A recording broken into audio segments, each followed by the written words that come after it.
I mean, how can you hear a riff like that and not just go? That's my reflex. What's up, guys? Welcome back to Low End University. Black number 1, Little Miss Scareall, is from Typo Negative's third studio album, Bloody Kisses, released in 1993. And just in 2023, Rolling Stone ranked this song at number 64 on their list of the 100 greatest heavy metal songs of all time. Now, aside from hearing and reading this band name several times over the years, I knew virtually nothing about them until you guys started requesting them in the comments with lots of great information. I've learned that Peter Steele was a very tall guy. He had a very unique bass playing style, almost guitar-like. He was also the band's lead vocalist. And 4, he sadly passed away at the age of 48, which is always a pretty tragic thing to read. But the gothic metal, doom metal side of heavier music is a pretty large gap in my musical palette. So I'm going to dive straight into this band with an 11-minute track right out of the gate. Why not? Long songs are a blast. So without further ado, here is Black number 1, Little Miss Scareall from Typo Negative.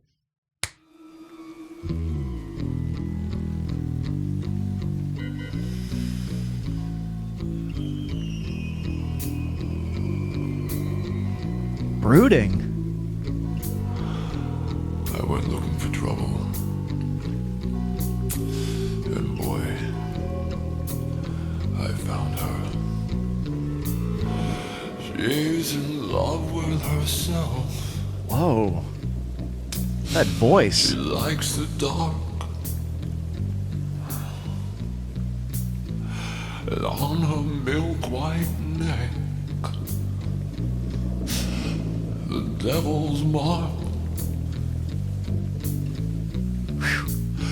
Now it's All Hallows Eve. Okay, quick observation. That voice is like a thick, warm blanket, like in my ears. And typically with production, you know, a bass tone comes in, it's kind of soloed, it's usually loud and kind of up front. And the vocal is, most vocal tracks are kind of a little bit thinner.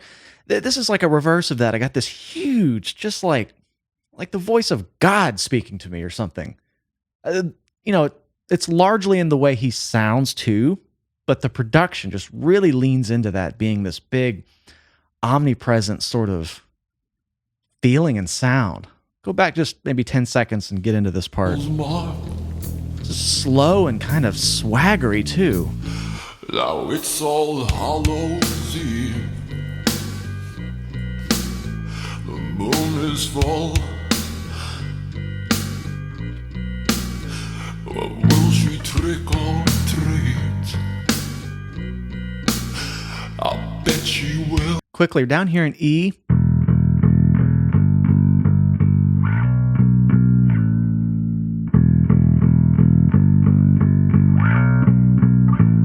Kind of get an outline there. Ooh.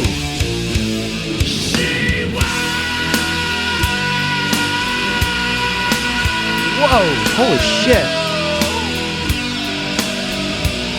I mean, the range of vocal intensities we've gone through is a massive spectrum already just in 1 minute. Damn.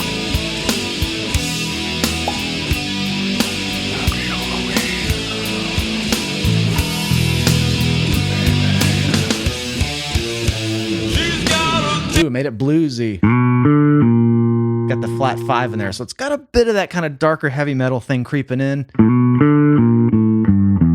which is basically right out of that intro bass line.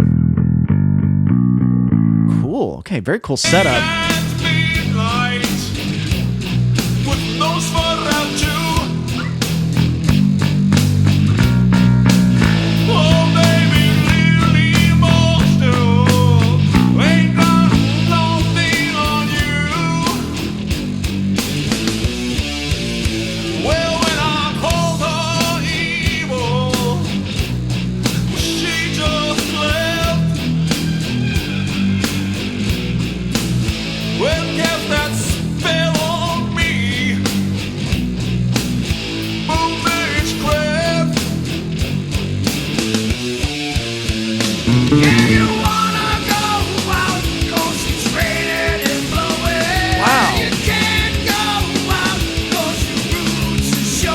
Okay, think we went up a whole step here. I'll get to that in a second. I'm just really entranced by the vocals. If that's the same person, this really low, kind of sultry, almost kind of speaking and rattling your soul viscerally. And then you have this big screams, like almost like grunge era kind of intensity. Think like Lane Staley or something. Wow. I mean, I read a bit about him having a very signature vocal style, just briefly on the Wikipedia, but you know, you got to hear it to believe it. And musically, this feels a lot like the riff crafting of something like Sabbath. You know, if I took the same riff and sped it up 80 to 100 clicks, it'd be like Megadeth. You slow it down, it sounds like Sabbath. It just has that kind of slow, sludgy sort of swagger to it. Okay, big fan of that. Go back just about right here. I know we got a long song, but sometimes I hear a band for the first time, and it's always different than what I expect. It's my favorite part of doing these. We'll let it roll a bit. Let's see where this goes. Hell of a setup.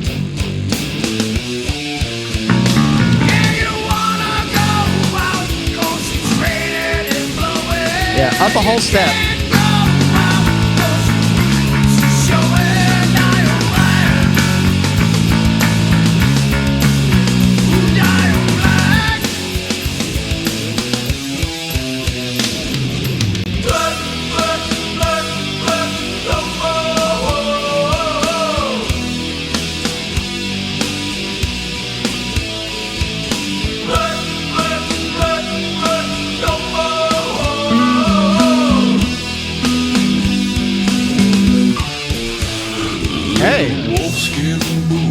Back to this.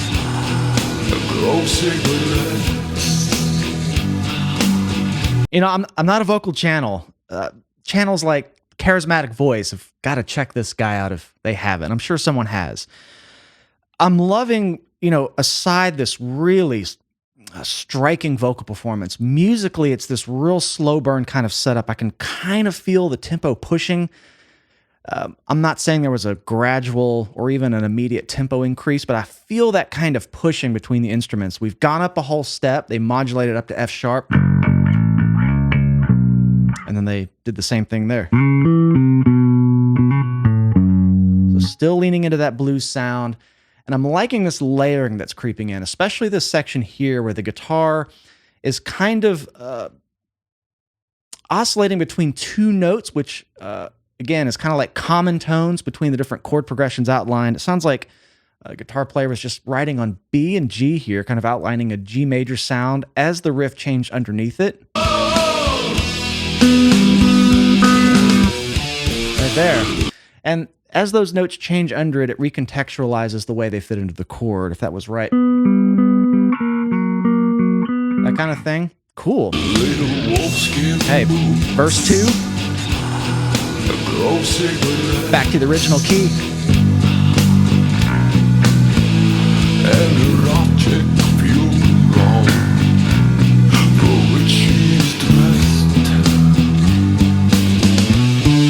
Right there, fourth time. Cool. Smells like burning leaves. Ooh, those kind of synth layers creeping in here. Every Love that. It's Halloween. Yeah, you wanna go out, 'cause it's raining and blowing. That's a smart move there. He goes from just what adjectives are there to describe this voice that I haven't said yet? And then he jumps up into this harsher scream kind of tone as they modulate up a whole step. That is a tried and true way to just drive energy in a composition.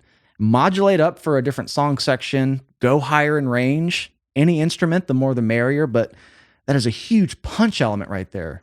Let's go into that. I just feel this is brewed into something.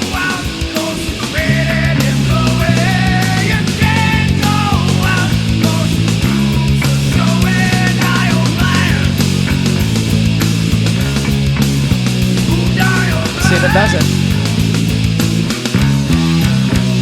Cool. There's that thing.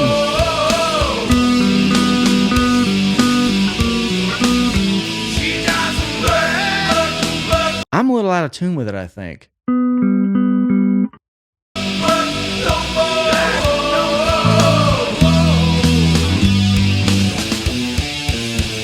Might be the effect on it, just like maybe like a bit of a pitch shift, but those are the notes. B and G, I believe, falling in around this kind of E minor blues, E minor pentatonic sound. Very cool. Whoa.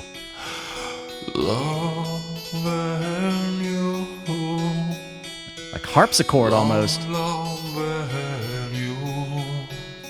Was like loving the dead.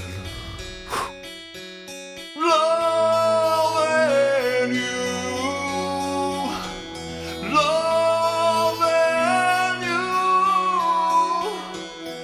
loving you was like loving. This is something else.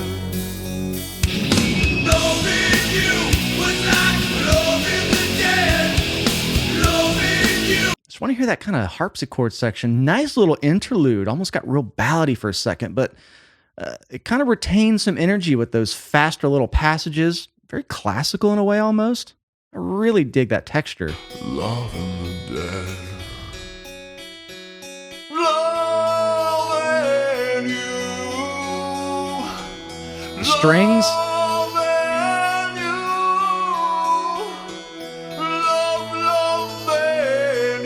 Yeah, what is that?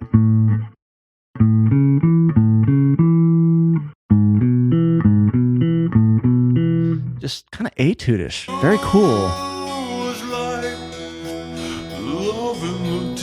I mean, this voice is so big. I can't get over that.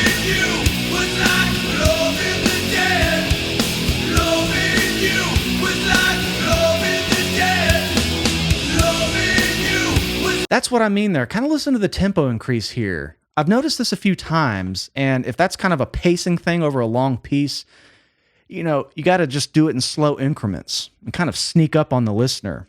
Right here. I like that push and pull.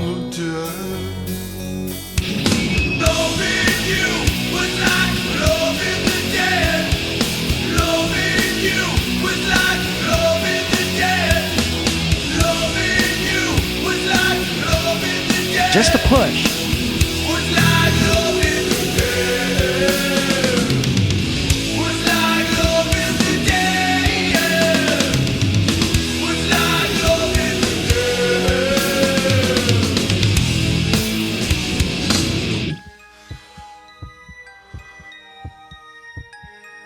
Ooh, that heartbeat.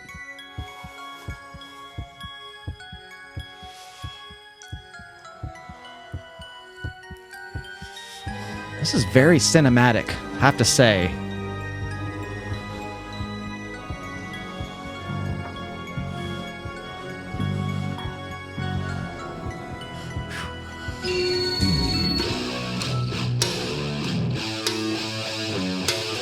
It was full of surprises. Wow, what a fat riff.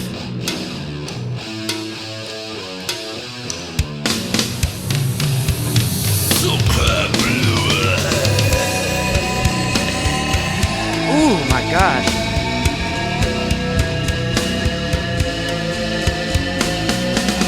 I mean, how can you hear a riff like that and not just go? That's my reflex. Down here in B, glad to have the 5-string. I mean, it still retains that kind of sludgy swagger. I'm going to use that word again. Just stank face kind of riffs, this kind of mid-tempo, kind of down here in B minor. I mean, that's just great riff phrasing, just catchy. It really breathes this riff style. Let's see.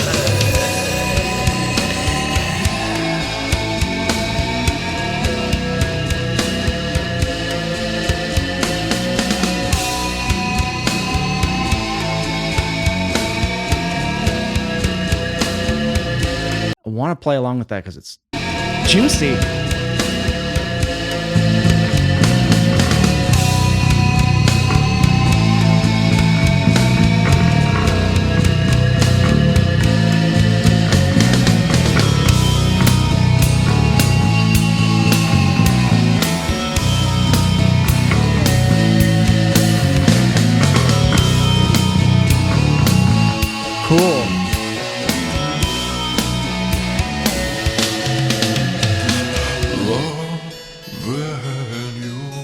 back to this again. Loving you, loving you was like loving the dead.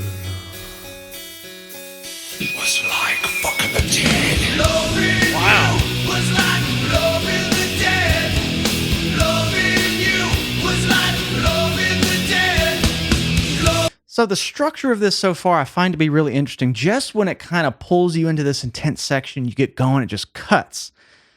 It's almost this kind of dark and light thing. Real soft, very dynamic. You almost have this ballady quality to his deeper vocals with these like strings, harpsichord type sound, lush stuff. Then it kicks in like a freight train. But each time I feel like they shorten the short sections. Shorten the soft sections. Maybe introduce something heavier, but they're kind of stacking this. So it's just kind of ascending. I feel like, because we've kind of had this start, stop kind of thing. And it's just gotten a little heavier each time. And those soft little detours have gotten a little shorter. This is very Sweet-esque in arranging, just different parts, sections of the song. Again, cinematic. It's almost like a movie in a way. And I haven't even really touched on some of these effects, very horror movie-like. I read the gothic metal label. I've always really never known how literal that was. Is it really referencing, just one-to-one horror themes out, in the music itself? Is it just imagery? Again, this is a big gap in my palette. Can't name you many gothic metal bands. So if this is kind of a taste of what it's like, it's got all the feels in it, I have to say. Let's keep it going. Loving the dead. Loving you was like loving the dead. Loving you was like loving the dead. Was like loving the dead. Loving you. Loving you. Loving you. Loving you. Loving you. Loving you was like loving the dead. Was like loving the dead. Was like loving the dead.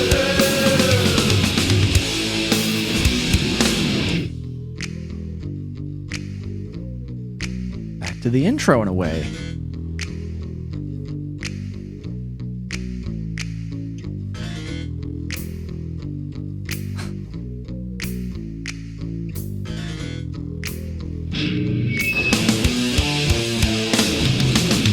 It's quirky.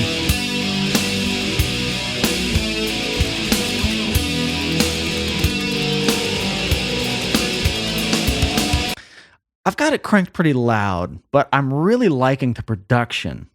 And I'm not sure if I'm primed by the era in which this was released, early 90s, but I know that was a huge wave that just washed over rock and metal with this certain production style. It was very represented in the grunge era when that really started unfolding. But it has all the things I like about like an Alice in Chains mix.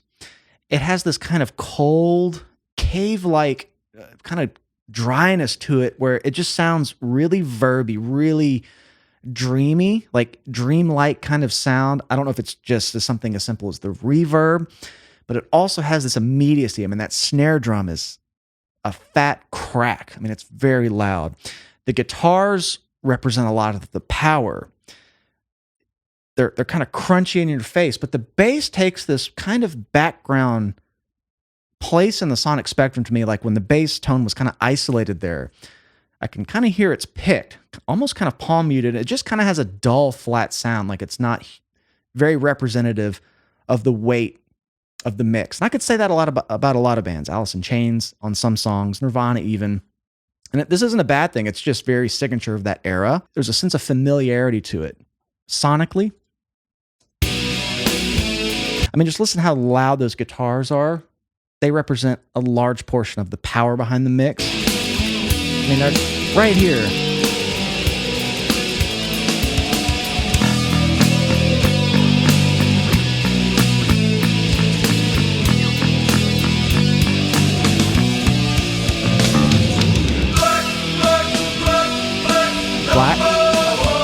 Oh, they're flat, flat, flat. She doesn't work like no one. That's got to be anthemic at a live show. Just very, I mean, just screams for just that kind of audience participation.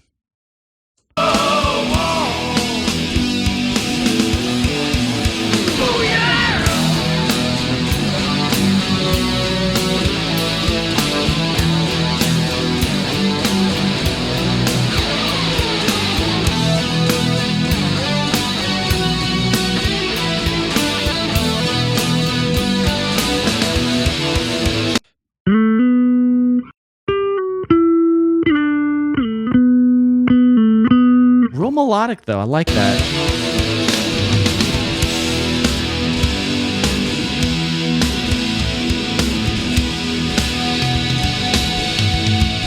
Drums are just massive.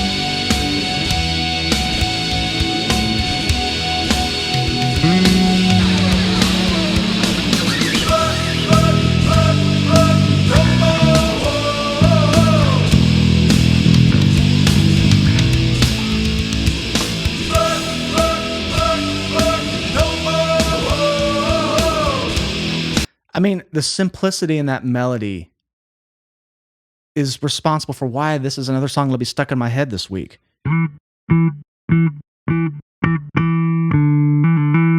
2 notes. Really just one, going between 2. Keep the melody simple. I think that's a lesson I always have to remember, because that stuff is total earworm material.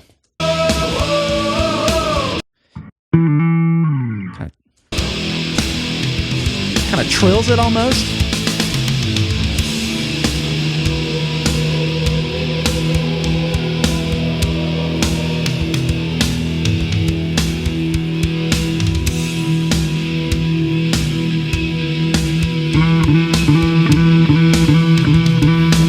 What is that layer?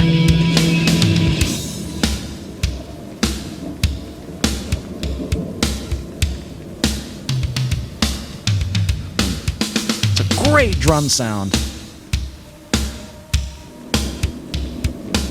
So while that track was pretty digestible and accessible musically, there wasn't a ton of off the deep end type stuff. It was still a lot to take in just on a presentation level. The songwriting structure is very interesting here. They kind of played with 2 polar opposite ends of the dynamic spectrum. Again, we have the deep kind of bass voice with these really kind of playful harpsichord, melodic, just whatever that kind of vibe is way over here. Then it would kick in with the most intense, almost grunge era, powerful kind of chorus. That's just kind of the approach it gives me. This whole video, I've been thinking, who does he remind me of as a vocalist? I don't have an answer. This guy sounds like nobody I've ever heard.